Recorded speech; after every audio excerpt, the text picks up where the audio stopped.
Wakwak si Lola. Nag-aagaw ang liwanag at dilim noon at pauwi na ako.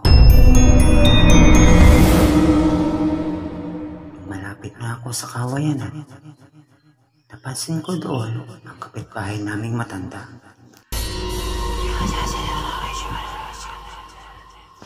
Nasa ilalim siya ng kawayanan.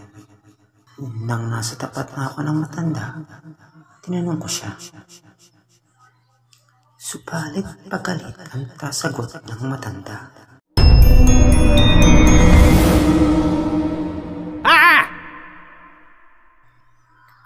Malaki ang boses niya. Namumula ang mga mata nito at tila may nangyayaring kakaiba sa kanya.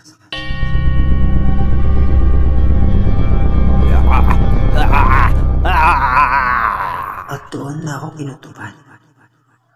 Ang matanda kaya ang wakwak sa amin.